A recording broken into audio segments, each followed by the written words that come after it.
Bismillahirrahmanirrahim. Assalamualaikum warahmatullahi wabarakatuh. Perkenalkan, kami dari kelompok 5 kelas akuntansi syariah 4A.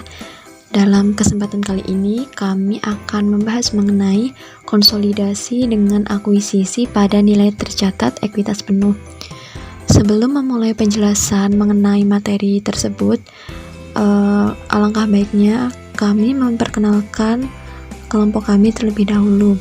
Yang pertama ada Ayub Awaludin Sobirin dengan NIM 195221002 dan saya sendiri Fajar Marcelina Nurkasanah NIM 195221015 dan Agil Fatur Rahman NIM 195221038. Baiklah, langsung saja kita simak video penjelasan berikut ini.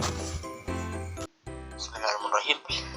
Di sini saya akan menjelaskan tentang konsolidasi dengan akuisisi pada nilai tercatat ekuitas.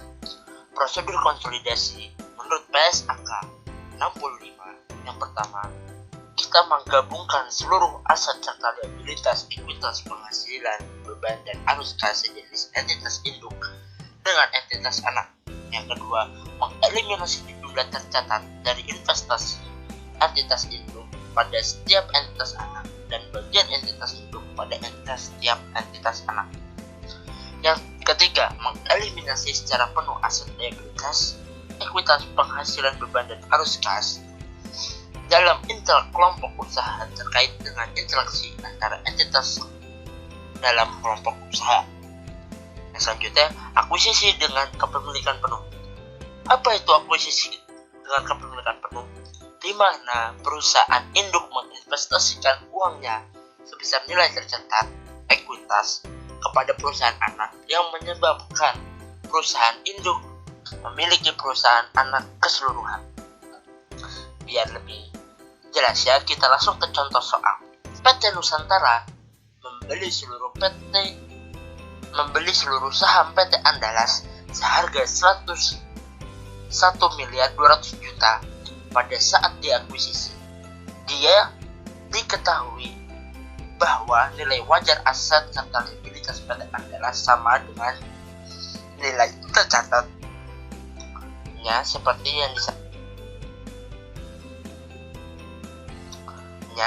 yang disampaikan pada tabel di bawah ini. Nilai tercatat dari seluruh ekuitas PT Andalas adalah 1.200.000.000, sehingga investasi yang dikeluarkan oleh PT Nusantara sama dengan nilai tercatat dari seluruh saham yang diperoleh. Oke, jadi inilah tabel soal yang tadi. Laporan posisi keuangan PT Nusantara dan PT Andalas per 1 Januari 2015 sesaat sebelum kombinasi bisnis. Jadi tabel ini menjelaskan bahwasannya ini laporan keuangannya PT Nusantara dan PT Andalas sebelum PT Nusantara mengakuisisi seluruh saham PT Andalas. Asetnya kas dan setara kas PT Nusantara sebesar 1.600.000.000, sedangkan PT Andalas 600 juta. Piutang usaha sebesar 600 juta, sedangkan PT Andalas sebesar 250 juta. Persediaan PT Nusantara sebesar 400 juta dan PT Andalas 350 juta. Tanah sebesar 1.500.000.000, sedangkan PT Andalas sebesar 500 juta. Bangunan dan peralatan PT Nusantara sebesar 3 miliar, sedangkan PT Andalas 400 juta. Sedangkan akumulasi penyusutan sebesar 500 juta rupiah di PT Nusantara, sedangkan PT Andalas sebesar 100 juta rupiah. Merek dagang PT Nusantara sebesar 400 juta, di PT Andalas tidak ada. Jadi total seluruh aset PT Nusantara sebesar 7 miliar, sedangkan PT Andalas sebesar 2 miliar. Sedangkan liabilitas dan ekuitas dari PT Nusantara dan PT Andalas, utang usaha PT Nusantara sebesar 1 miliar, sedangkan PT Andalas 300 juta rupiah.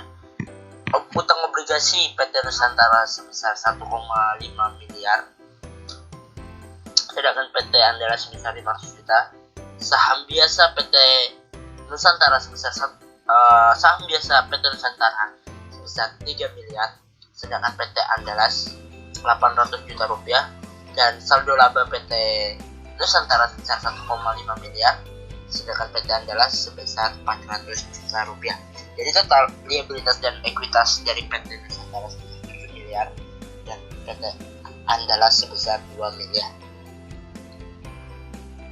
Setelah kita melihat laporan posisi keuangan sebelum PT Nusantara mengakuisisi seluruh saham PT Andalas, di dalam soal dijelaskan bahwasannya PT Nusantara mengakuisisi seluruh saham yang dimiliki PT Andalas sebesar 1,2 miliar. Nah, kita mencatat di jurnal. Jurnal yang pertama kita catat adalah mencatat pembelian saham atau PT Andalas pada tanggal 1 Januari 2015. Nah, untuk jurnalnya kita taruh di debit investasi pada PT Andalas sebesar 1,2 miliar, sedangkan di kreditnya kita tulis kas karena PT Nusantara membeli seluruh saham atas PT Andalas sebesar 1,2 miliar. Setelah kita mencatat jurnal tersebut, kemudian kita membuat tabel berupa laporan posisi keuangan PT Nusantara dan PT Andalas setelah akuisisi. Oke, inilah tabel laporan posisi keuangan setelah diakuisisi dari PT Nusantara kepada PT Andalas. Nah, di sini ada sedikit beberapa yang berubah. Yang pertama, kas dan setara kas yang tadinya 1,6 miliar menjadi 400 miliar. Mengapa? Karena kita kan sudah membeli saham PT Andalas seluruhnya seharga 1,2 miliar. Nah, 1,2 miliar ini kita kasih akun lagi, yaitu investasi pada PT Andalas sebesar 1,2 miliar. Jadi 1,6 miliar dikurangi 1,2 miliar menjadi 400 juta rupiah saldo PT Nusantara saat ini.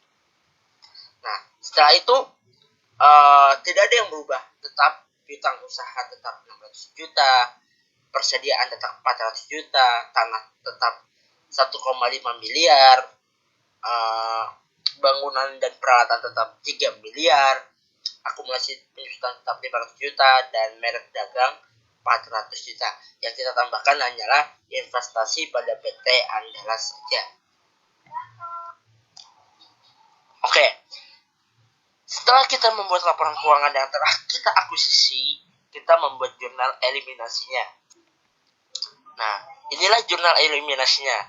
Yang pertama, kita harus mencatat saham biasa PT Andalas sebesar 800 juta dan saldo laba PT Andalas sebesar 400 juta. Nah, di kreditnya kita tulis investasi pada PT Andalas sebesar 1,2 miliar rupiah. Nah, setelah itu kita mengkreditkan investasi pada PT Andalas. Mengapa? Karena di dalam laporan konsolidasian dianggap bahwa PT Andalas adalah satu perusahaan dengan PT Nusantara. Karena tidak mungkin perusahaan tersebut berinvestasi pada perusahaannya sendiri. Oke, langsung kita lihat saja kertas konsolidasiannya. Nah, karena PT Nusantara dan PT Andalas adalah satu perusahaan karena telah dibeli oleh PT Nusantara seluruh sahamnya.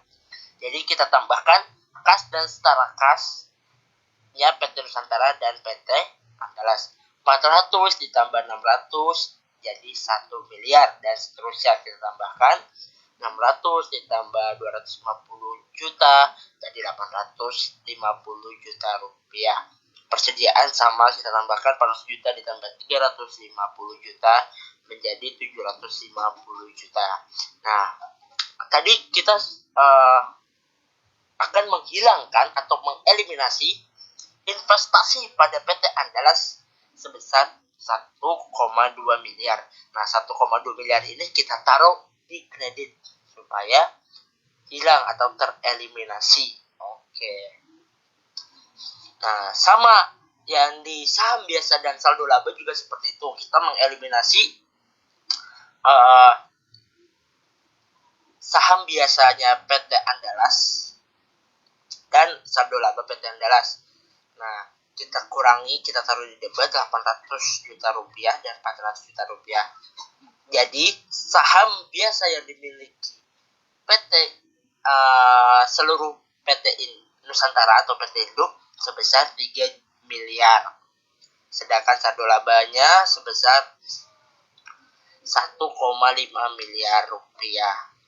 Jadi, total aset yang dimiliki PT Induk sebesar 7,8 miliar dan total liabilitas dan ekuitasnya sebesar 7,8 miliar juga. Nah, setelah kita membuat kertas kerja konsolidasian tadi, kita mengeliminasi investasi pada PT Andalas dan saldo dan saham biasa PT Andalas serta saldo laba PT Andalas kita eliminasi. Kita habis itu membuat laporan posisi keuangan konsolidasian seperti tabel di bawah ini.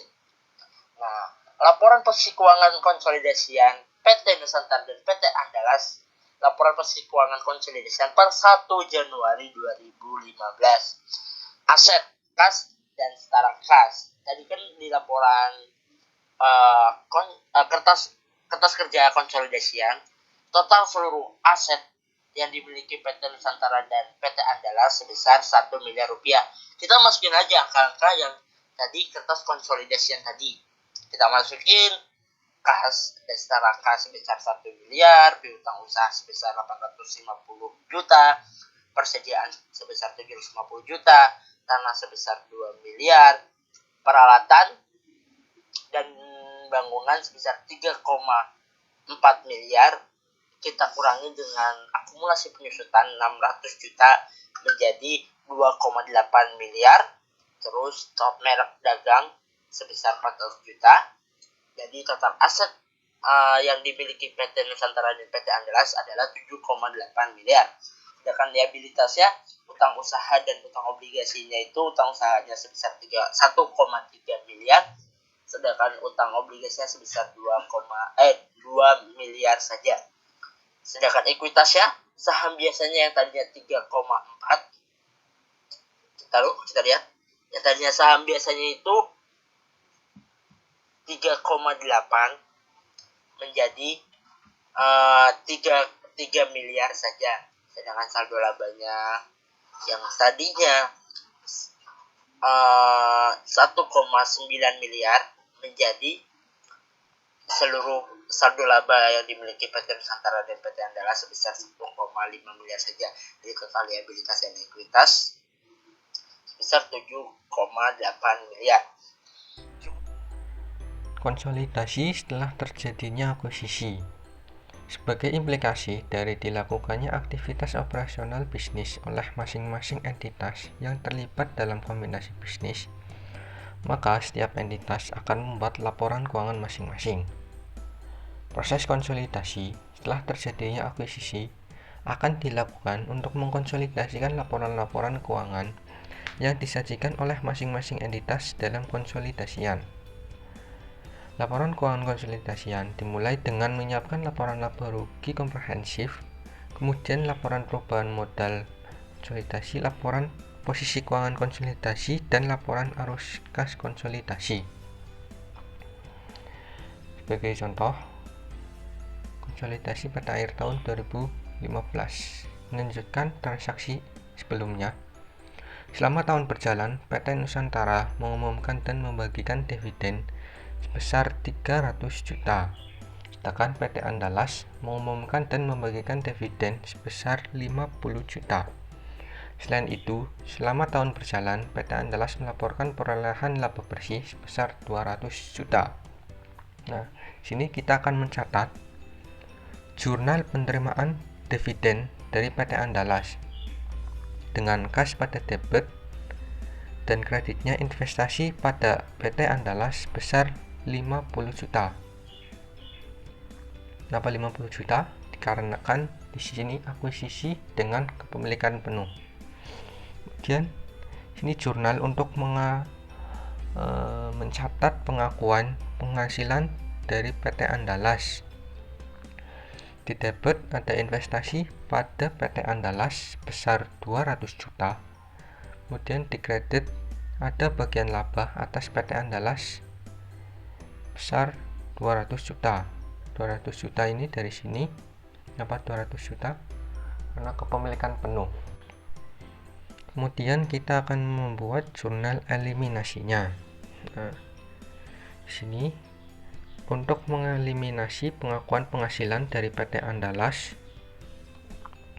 jurnalnya ada debit bagian laba atas PT Andalas sebesar 200 juta, kemudian kreditnya dividen diumumkan sebesar 50 juta, investasi pada PT Andalas sebesar 150 juta. Di sini juga untuk ada jurnal untuk mengeliminasi saldo awal investasi.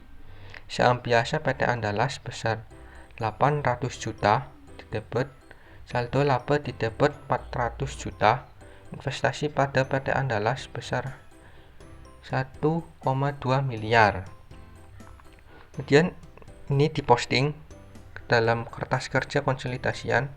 Kertas kerja di sini untuk memudahkan dalam membuat laporan keuangan konsolidasi. Bagian laba atas PT Andalas diposting ke sini ke dalam penghasilan dari anak usaha. Dividen diumumkan 50 juta diposting ke sini. Kemudian investasi pada PT Andalas 150 juta diposting ke sini 150 juta. Zona eliminasi di kredit. Dan untuk saham biasa PT Andalas 800 juta itu diposting ke sini, saham biasa. Kemudian saldo laba 400 juta diposting ke sini. Investasi pada PT Andalas sebesar 1,2 miliar diposting ke sini. Nah, kemudian di sini 200 juta ini diperoleh karena di sini laba PT Andalas 200 juta. 200 juta laba rugi bersih. Kemudian dari sini karena laba akan ditambahkan ke sini, ditambah laba bersih untuk menghitung saldo laba akhir. Nah, dari saldo laba akhir ini juga akan diarahkan ke sini saldo laba pada posisi laporan posisi keuangan ya.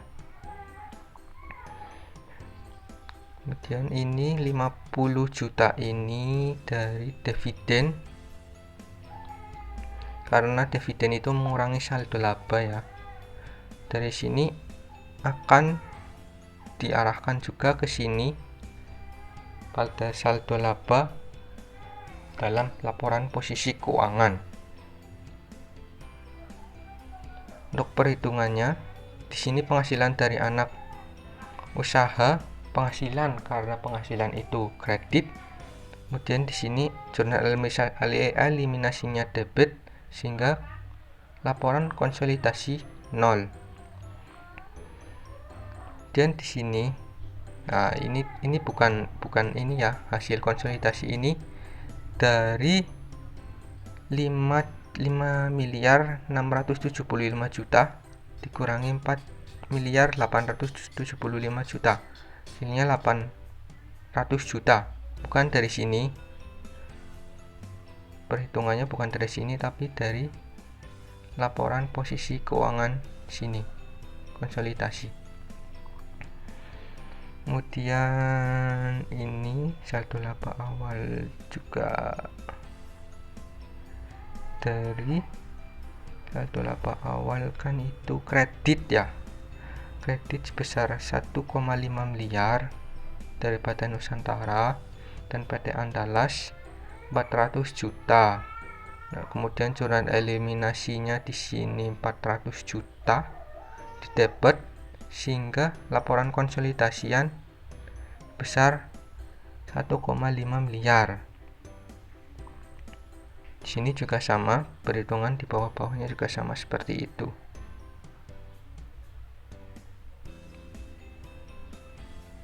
Nah, sehingga dari kertas kerja itu diketahui bahwa laporan posisi keuangan konsolidasian PT Nusantara dan entitas anak per 31 Desember. Sebelah kiri ada aset, kas dan setara kas sebesar 1,4 miliar, kemudian piutang usaha 1 miliar 175 juta, kemudian persediaan 1 miliar 50 juta, tanah 2 miliar, bangunan dan peralatan 3,4 miliar, diakumulasi penyusutannya kurangi 875 juta, sehingga bangunan dan peralatan akan menyentuh saldo 2,2 miliar 525 juta. Dan ada merek dagang sebesar 400 juta, akumulasi amortisasinya 50 juta setiap tahunnya, sehingga di sini saldo akumulasi amortisasi besar 350 juta. Total aset 8,5 miliar. Kemudian untuk sebelah kanan ini kewajiban, ada utang usaha sebesar 1,5 miliar, kemudian utang obligasi 2 miliar, ekuitas ada saham biasa sebesar 3 miliar, dan saldo laba 2 miliar, sehingga total liabilitas dan ekuitas besar 8,8 miliar. Sini sama ya, balance pada debit itu 8,5 miliar dan pada kredit 8,5 miliar.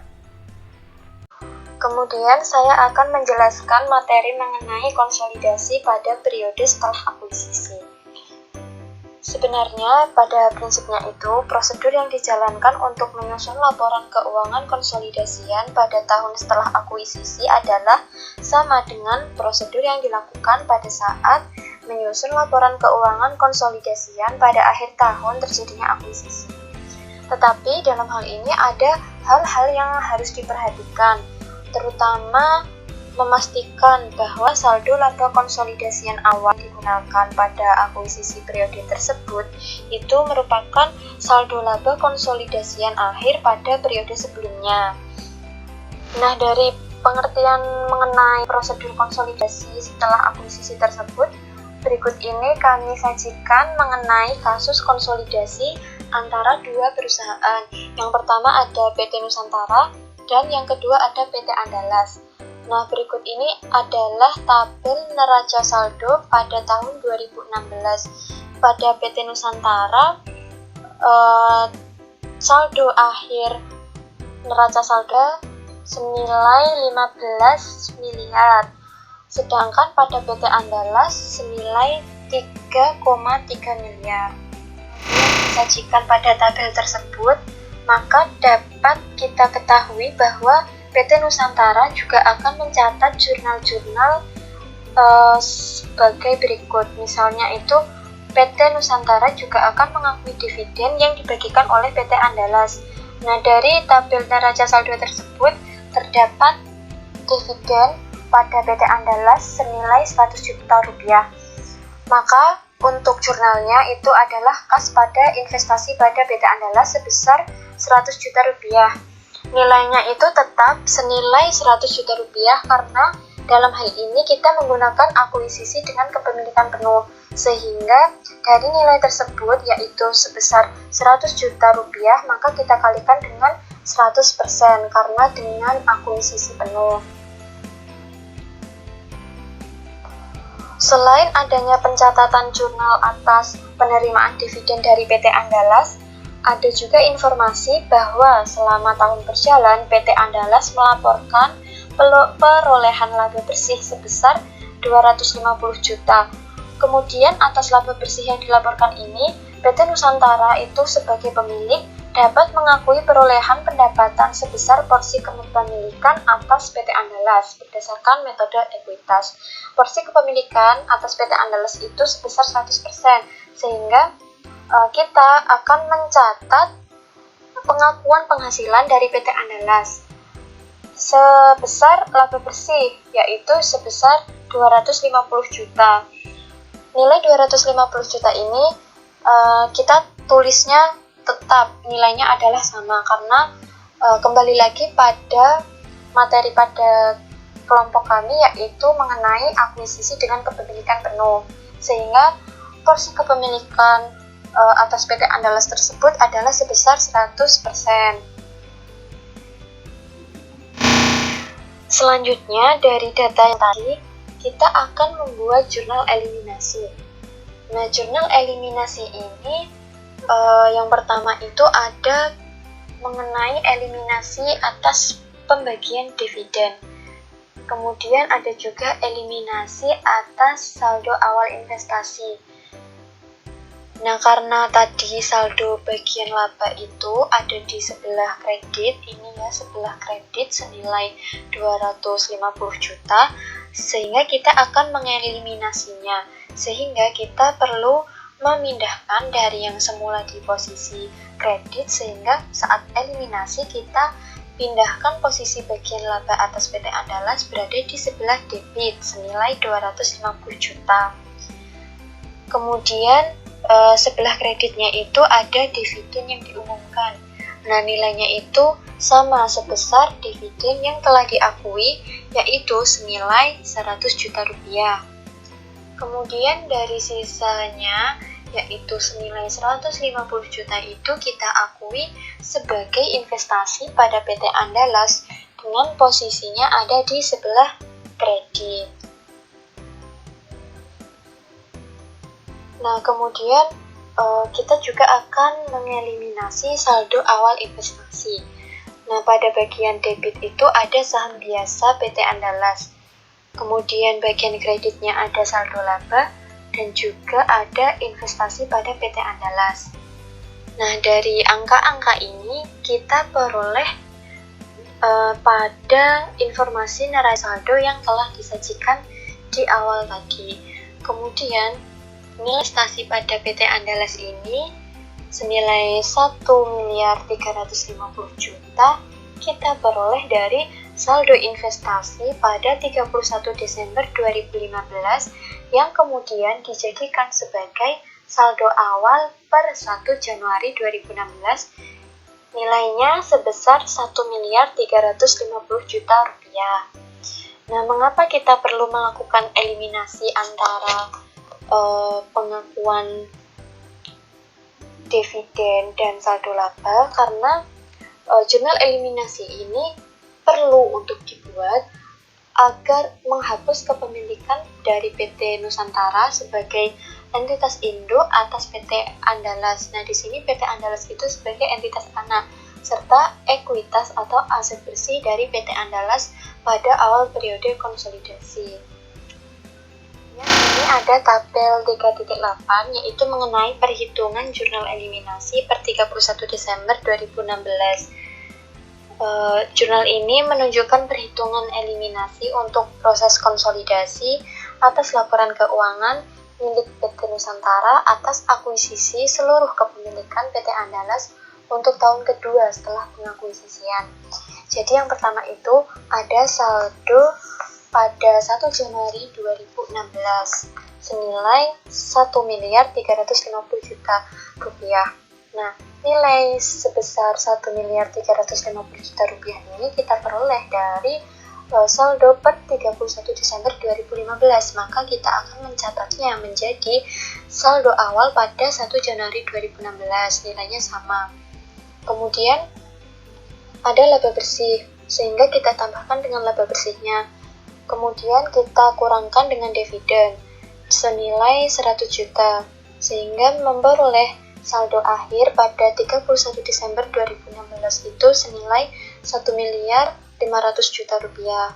Selanjutnya ada saldo laba. Nah, ini saldo laba senilai 550 juta rupiah. Nah, nilainya itu kita peroleh dari ini, yaitu saldo per 31 Desember 2015.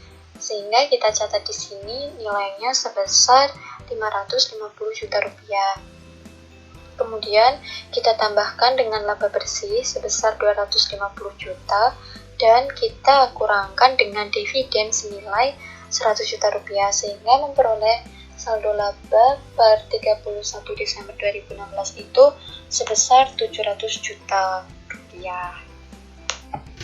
Selanjutnya dari jurnal eliminasi yang ada, kita akan posting pada kertas kerja konsolidasian seperti yang terlihat pada tabel 3.9 berikut. Yang pertama ada jurnal bagian laba atas PT Andalas ini senilai 250 juta, kita posting pada kolom jurnal eliminasi di sebelah debit juga. Selanjutnya dividen ini kita akan laporkan pada kolom jurnal eliminasi di sebelah kredit, nilainya sebesar 100 juta. Selanjutnya investasi pada PT Andalas juga kita posting senilai 150 juta di sebelah kredit. Dan untuk saham biasa juga kita pindahkan ke sebelah debit pada akun saham biasa. Kemudian ada laba. Nah, laba ini juga akan kita posting sebesar 550 juta di sebelah debit. Kemudian yang terakhir ada investasi pada PT Andalas. Nah, ini juga akan kita pindahkan di sebelah kredit, nilainya sebesar 1.350.000.000 rupiah. Nah, setelah kita posting pada kertas kerja bagian eliminasi, maka kita bisa melihat bahwa jumlah laba bersih ini yaitu senilai 250 juta. Ini kita laporkan di sini di bagian laporan saldo laba juga sebesar 250 juta. Sehingga dari penjumlahan ini kita bisa memperoleh nilai sebesar 800 juta. Nah, 800 juta ini juga sebagai saldo akhir bagian laporan saldo laba. Dan dari nilai 800 juta ini kita cantumkan juga di saldo laba bagian posisi keuangan, sehingga nilai 800 juta ada di sebelah debit ini bukan dari eliminasi tetapi dari perhitungan kertas kerja konsolidasi. Kemudian saldo laba senilai 100 juta ini di sebelah kredit juga akan kita laporkan pada saldo laba bagian posisi keuangan sebesar 100 juta rupiah. Selanjutnya untuk menghitung konsolidasian, di sini misalnya kita memperoleh nilai 7 miliar dari penjualan. Ini 7 miliar ini kita peroleh dari penjumlahan neraca saldo dari PT Nusantara dan PT Andalas. Di sini nilai penjualan PT Nusantara sebesar 6 miliar ditambah dengan 1 miliar milik PT Andalas, menghasilkan nilai 7 miliar. Contoh lagi misalnya menghitung penghasilan dari anak usaha ini, nilai konsolidasiannya 250 juta dikurangi debit 250 juta sehingga nilainya menjadi 0. Contoh lagi misalnya menghitung beban pokok penjualan. Di sini di PT Nusantara nilainya adalah 3,9 miliar dan di PT Andalas itu 600 juta sehingga kita jumlahkan memperoleh nilai 4,5 miliar. Begitupun seterusnya. Selanjutnya adalah perhitungan laba bersih konsolidasian untuk PT Nusantara dan entitas anak adalah sebagai berikut. Nah, di sini laba bersih PT Nusantara sebesar 1 miliar. Ini nilainya kita peroleh dari laba bersih PT Nusantara. Kemudian dikurangi dengan penghasilan dari PT Andalas sebesar 250 juta. Nah, nilainya 250 juta ini kita peroleh dari penghasilan dari anak usaha. Kemudian ditambah dengan bagian atas laba rugi PT Andalas sebesar 250 juta. Nilai 250 juta ini kita peroleh dari laba rugi bersih. Kemudian kita jumlahkan sehingga kita peroleh nilai sebesar 1 miliar. Nah, nilai 1 miliar ini adalah kita akui sebagai laba rugi konsolidasian. Selanjutnya, ini disesikan pada tabel 3.5 mengenai laporan posisi keuangan konsolidasian dari PT Nusantara dan entitas anak, yaitu PT Andalas. Di sini dapat kita lihat bahwa jumlah saldo aset maupun saldo liabilitas dan ekuitas itu nilainya kita peroleh dari kertas kerja konsolidasian. Dari tabel yang ini, nilai akun konsolidasian, sehingga kita peroleh total aset senilai 9 miliar 50 juta rupiah dan total kewajiban dan ekuitas itu ada sama nilainya sebesar 9 miliar 50 juta rupiah. Terima kasih telah menyaksikan video dari kelompok kami. Apabila ada salah kata, kami mohon maaf. Wassalamualaikum warahmatullahi wabarakatuh.